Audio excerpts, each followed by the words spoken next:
I was a shy intern. I saw a deaf old man being ignored in our lobby.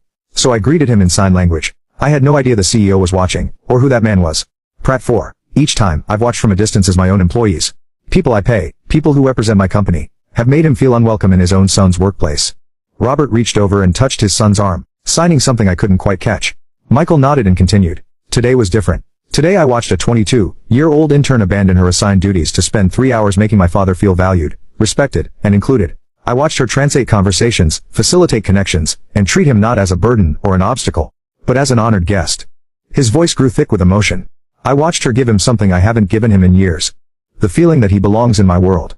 I felt tears welling up in my eyes. Mr. Hartwell, I have a younger brother who's deaf, and I know how it feels when people ignore him, or treat him like he's invisible. I couldn't stand to see that happen to your father.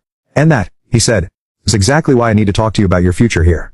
My heart sank. This was it. The gentle letdown before the termination. I understand if you need to let me go. I said quietly. I know I didn't do my assigned work today. Michael looked genuinely surprised. Let you go. Miss Walsh, I want to offer you a job. A real job, not an internship. I stared at him, certain I'd misheard. I'm sorry. What? What I witnessed today showed me something that's been missing from this company. A genuine commitment to inclusion and accessibility. We talk about diversity and inclusion in our mission statement, we have policies in our employee handbook, but we don't live it, we don't embody it. I want to change that. And I want you to help me do it. Robert was beaming, signing rapidly to his son. Michael smiled and signed back, then turned to me. I'm creating a new position, Director of Accessibility and Inclusion. It would be your job to ensure that Meridian Communications is truly accessible to everyone. Employees, clients, and visitors. You develop training programs, create policies, and serve as an advocate for people who might otherwise be overlooked or excluded. You'd report directly to me. I felt dizzy. Mr. Hartwell, I'm just an intern. I don't have experience in human resources or policy development. I don't even have my degree yet. I'm still finishing my last semester. You have something more valuable than experience. You have empathy. You have the ability to see people as individuals rather than inconveniences. And you have a skill set that could transform how this company operates. He paused. The position would come with a substantial salary, full benefits, and the authority to implement real change. You'd report directly to me.